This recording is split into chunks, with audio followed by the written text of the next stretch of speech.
Allora, stiamo parlando di telemedicina, di medicina del futuro. Prima di ridare la parola al dottor Fantinel, cardiologo, che ci sta spiegando, illustrando molto bene l'utilità pratica in un caso specifico che però è molto frequente, 20.000 pazienti dicevano in Veneto, quindi non sono pochi. Presidente Zordanazzo, se lei fosse un paziente si sentirebbe più tranquillo da questo tipo di fruizione di telemedicina? L'ha compresa? Cosa ne pensa? Quindi a nome di chi la presenta? Beh, non posso che essere soddisfatto di queste iniziative, perché l'innovazione è continua, non possiamo stare fermi e anche noi anziani dobbiamo essere propositivi e soprattutto vedere come un atto di aiuto in più. Pensiamo a quelli che sono distanti, che abitano nelle periferie. Con un semplice controllo hanno già la risposta di tranquillizzare e così via, ma soprattutto bisogna pensare che non possiamo stare fermi, quindi noi dobbiamo essere informati e formare i nostri soci. Questo è il punto numero uno. Più siamo attivi, più siamo giovanili, più siamo a casa, più ci stiamo anche bene, tanto più che abbiamo queste iniziative e tecnologie innovative che ci danno ancora più risorse. Quindi ben vengano queste iniziative, anzi grazie dottore per la sua esposizione, anche se noi abbiamo fatto un decalogo con 10 punti di perplessità o roba del genere, però sono tutte cose che in pratica sono risolvibili e io vedo con entusiasmo questa innovazione, quindi ben vengano, anzi 20.000.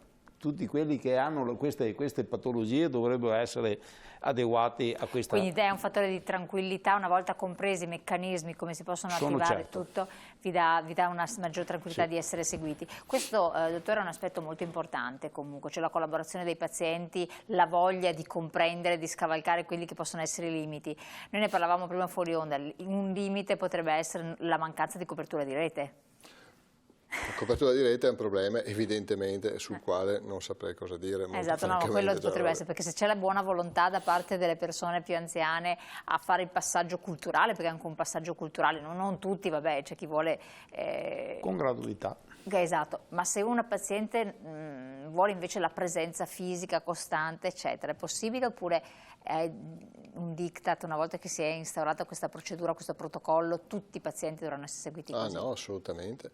È chiaro che se il paziente dice guardate che io preferisco venire a farmi la visita, noi continuiamo a praticare la visita, ogni volta ribadiamo guarda che potremo farla in altra maniera, però non è che, anzi... Esatto, non viene meno. Vediamo un attimo, ecco qua, che tipo di risposta viene data al paziente? Ce l'avevamo lasciati un po' con questa domanda. Vediamo, ce la spieghi. Sì, io andrei un po' avanti qui, perché possiamo andare avanti in qualche diapositiva, per cortesia, ancora. Dicevo, ecco, fermo lì un attimo sull'impegnativa, diciamo che qualunque prestazione sanitaria nasce impegnativa ed è per quello che è fondamentale che vi sia un riconoscimento della procedura. Ecco, è importante che ci sia questa legge regionale. Sì, esattamente. E questo è un esempio di risposta che viene data, dove ovviamente vi sono i dati di intestazione nostri, vi è un'indicazione di massima su quello che viene per il motivo per cui è implantato il pacemaker nel caso specifico, poi vi sono una serie di parametri elettrici e se andiamo alla prossima diapositiva vediamo che c'è anche così una conclusione clinica che il paziente può leggere, perché quando si faceva il controllo in ambulatorio cosa succedeva? Che noi facciamo il nostro controllo, scrivevamo tutta una serie di numeri, di dati, poi il paziente ci chiedeva, insomma, questo affare funziona oppure no. Allora questo, se noi avessimo dato una risposta esclusivamente tecnica al paziente, questo aspetto sarebbe completamente mancato. Difatti noi abbiamo scritto 2 righe, guarda che il sistema sta funzionando assolutamente bene ed è tutto a posto. E sotto poi si possono vedere anche 2 PIN, che è il sistema con cui i pazienti scaricano la risposta, cioè anche se il paziente viene in ambulatorio, la risposta poi se la scarica a casa direttamente, mettendo codice fiscale. Quindi non deve tornare, code, ritiro, spostarsi fisicamente? No. Il paziente ritira la risposta a casa dal proprio computer, dal computer del nipote.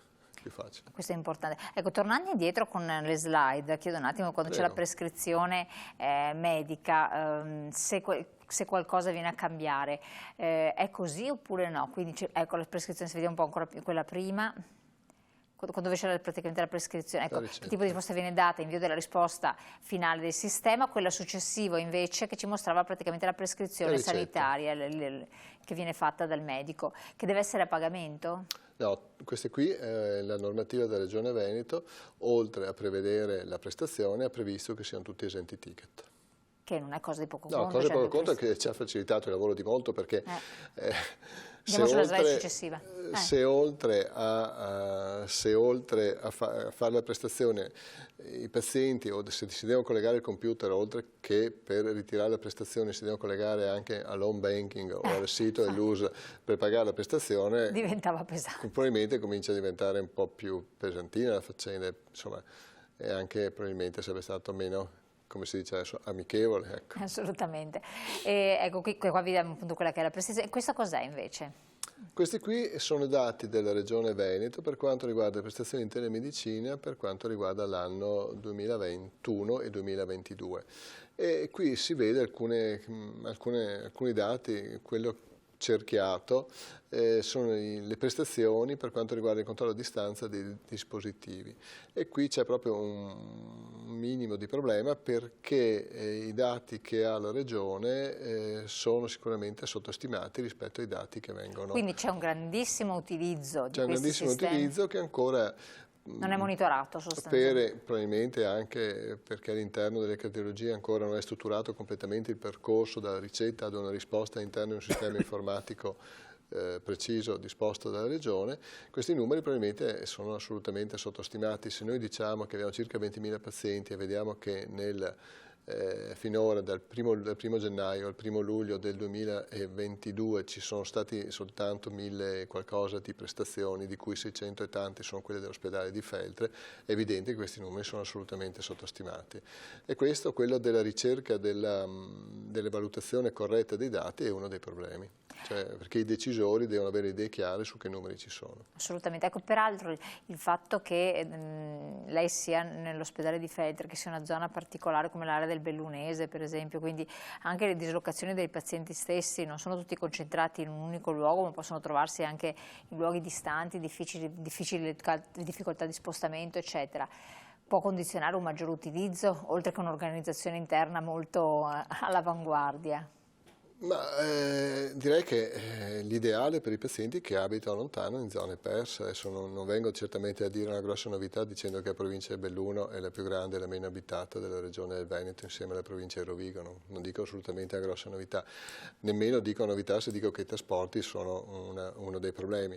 Altrettanto se noi pensiamo a cosa vuol dire un controllo ambulatoriale per un paziente che abita a X, anche a 10 km di distanza, magari non lontanissimo, un paziente con dei problemi di mobilità, che quindi vuol dire chiamare i volontari che arrivano con l'ambulanza, trasportarlo giù da casa, magari abita al terzo piano, 2 o 3 persone, caricarlo in ambulanza, portarlo in ospedale non è che spesso venga visto immediatamente nonostante la buona volontà, per cui magari stanno mezz'ora ad aspettare, dopodiché si fa il controllo e dopodiché ritorna a casa, ecco. Qui vuol dire 3-4 ore di personale del volontariato oppure di familiari che si devono attivare per poter accompagnare la persona in ambulatorio. Tutto questo viene evitato.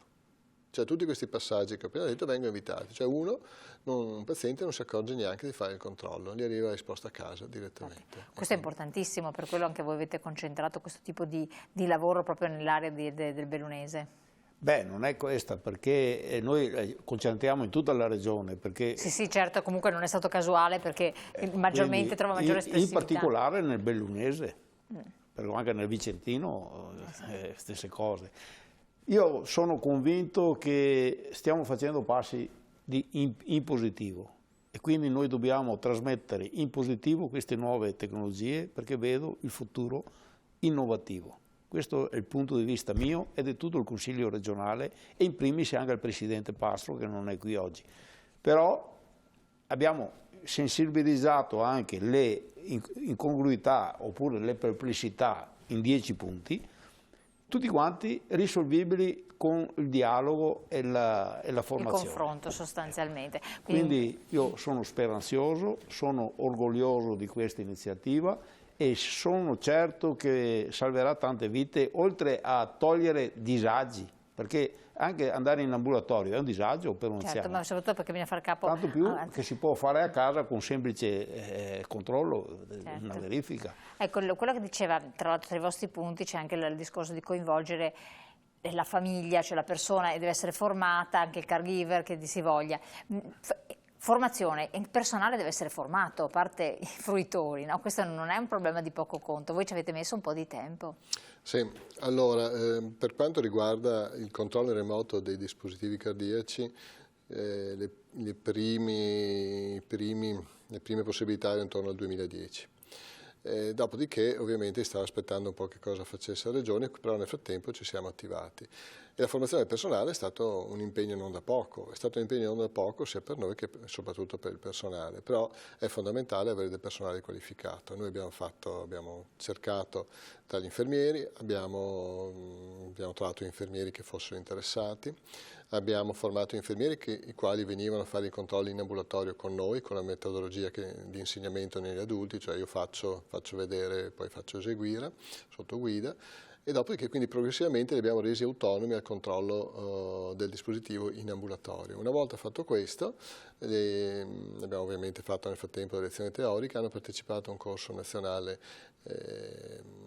indetto proprio dall'AIAC, e alla fine hanno ottenuto una certificazione, e con questa certificazione questi sono la documentazione che sono in grado di controllare questi dispositivi in remoto, per cui la gran parte del lavoro viene fatto da questi professionisti nel settore, e la nostra attività noi veniamo chiamati in causa soltanto nel momento in cui c'è qualche problema o qualche necessità, oppure il paziente viene convocato perché c'è qualche cosa da fare. Certo, questo implica anche un modello di organizzazione interna ben preciso, tra l'altro, quindi chiamiamo modello organizzativo che voi l'avete testato, sperimentato, attuato, però deve essere esteso con modalità simili in altre strutture. No? Poi ogni realtà è un po' diversa, nel senso che noi abbiamo trovato un modello che funziona per noi, che non è detto che possa funzionare nella stessa maniera da altre parti, però sostanzialmente il modello prevede che per forza di cose che ci sia, oltre all'impianto, ci sia il momento in cui si chiama il paziente e il familiare a spiegare cos'è questo dispositivo, cos'è la telemedicina. Adesso, così lo racconto come aneddoto, queste cose si stanno talmente diffondendo che spesso sono i pazienti che ci chiedono perché non me lo controllate a distanza, quindi quello che ieri era un problema, oggi invece diventa una mancanza di una risorsa. Quindi, una volta che si diffonde... quando una cosa appunto si è diffusa diventa assolutamente fondamentale. E il passaggio successivo, una volta che viene dato il dispositivo a casa, il dispositivo per essere attivato sostanzialmente deve essere attaccato alla corrente, alla linea elettrica. Dopodiché il paziente prova a fare una prima trasmissione, se questa funziona vuol dire che ha compreso completamente quello che deve essere fatto, se questa non funziona facciamo delle telefonate per cui noi interveniamo e gli spieghiamo per via telefono. Tenga conto che se noi non riceviamo dei segnali da un paziente per un certo numero di giorni, noi sappiamo che il paziente c'è qualche problema, certo, per cui lo chiamiamo. Attivato. Comunque in buona sostanza, noi purtroppo siamo giunti al termine perché poi vengono tante altre questioni che potrebbero essere sollevate. C'è un risparmio di costi dal punto di vista della sanità e c'è una maggior efficienza di intervento e di monitoraggio del paziente che viene seguito di più. Ci sono due cose sostanziali. Una è la qualità di vita del paziente. Qualità di vita che migliora per due motivi. Uno, perché non si muove da casa e quindi fa tutti i controlli senza tutto il contorno di cui dicevo prima. E secondo, perché se ha dei problemi sanitari, clinici, noi ce ne accorgiamo prima e quindi interveniamo prima. E quindi permettiamo un miglioramento della qualità di vita intervenendo prima, diminuendo i sintomi, diminuendo il carico sanitario, nel senso che vengono ricoverati molto meno. E oltretutto in dati diciamo statisticamente non perfetti ma talmente numerosi da giustificarne comunque una validità, si è avuto anche un aumento della sopravvivenza. Questo è un altro aspetto importantissimo, dottore, ma proprio perché noi ci accorgiamo prima dei problemi e quindi interveniamo prima, e quindi è molto meglio trattare un paziente in tempi precoci di una patologia piuttosto che trattarlo in tempi tardivi in cui l'intervento è meno efficace, meno risolutivo e più a rischio di eventi non fortunati. Dottor Fantinelli, grazie mille, è stato estremamente chiaro. Soddisfatti della risposta che avete avuto? Soddisfattissimo e mi auguro che sempre più queste iniziative siano portate avanti, anche grazie alla nostra regione che sul campo della sanità si dà da fare, è pioniera sulle ricerche. Certo, da questo punto. E noi come artigiani vogliamo essere i pionieri dell'informazione. E quindi a voi sta in capo anche la volontà di diffondere il più possibile. Allora, grazie del vostro intervento, della vostra partecipazione. A voi telespettatori lascio invece alla pubblicità, la pubblicità però la trasmissione si chiude per questa volta, quindi senza dubbio dovete seguirci ancora la prossima settimana, altre tematiche di approfondimento, e poi se volete rivedere la nostra puntata lo potrete fare guardandola sul web. Grazie e buonanotte.